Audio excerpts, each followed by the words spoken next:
Hi, my name's Nina, and I'm here to read an essay from Ursula Le Guin's book, The Wave in the Mind. It's an absolutely beautiful essay. It deals with language and communication, the difference between machines and humans, and communicating with people who are far away versus people who are close by. And something about the essay, when I read it, it just made me want to read it out loud and share it. So I hope you'll enjoy. Like the telephone, private writing, the personal letter, the private email is direct communication, conversation, mediated by technology.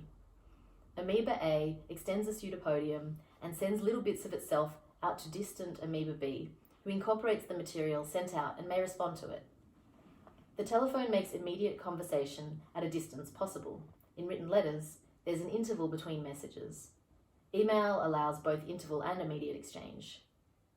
My model of printed public writing and of secondary orality is a box shooting information out into a putative space-time that may or may not contain many box Bs to receive it, maybe nobody, possibly an audience of millions. Conversation is a mutual exchange or interchange of acts. Transmission via print and the media is one way. Its mutuality is merely virtual or hopeful.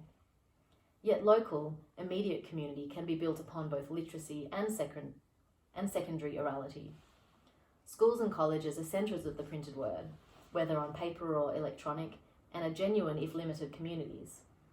Bible study groups, reading clubs, fan clubs are small printed word-centred sub-communities where, as in colleges, people talk about what they read.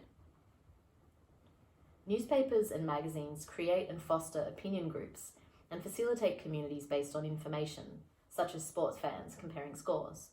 As for the audience of secondary orality, aside from that factitious entity, the studio audience, which is actually part of the performance, many people watch certain TV programs not because they particularly like them, because they can talk about them with other people at work the next day.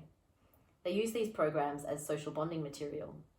But the media audience is, for the most part, a tenuous, widely scattered semi-community or pseudo-community, which can be estimated and gauged only by market research and opinion polls, and becomes actual only in political situations such as a polling place on election day, or in the response to a terrible event. The community created by printing and by secondary orality is not immediate, it is virtual. It can be enormous, the size of America. Indeed, it may be literacy more than any other factor that has enabled or coerced us to live in huge nation-states instead of tribes and city-states. Possibly the internet will allow us to outgrow the nation-state, although the global village McLuhan dreamed of is at present a city of the night. A monstrous force for cultural reductionism and internationally institutionalized greed. Who knows? Perhaps we shall soar electronically to some arrangement that works better than capitalism. But so vast a community must remain more concept than tangible fact. Written word, printed word, reproduced speech, filmed speech, the telephone, email. Each medium links people, but it does not link them physically, and whatever community it creates is essentially a mental one. Let me not to the marriage of true minds admit impediment.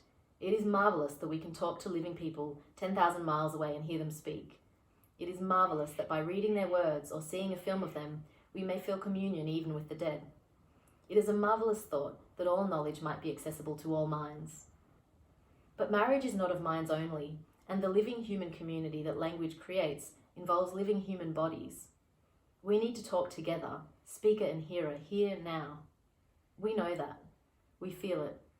We feel the absence of it.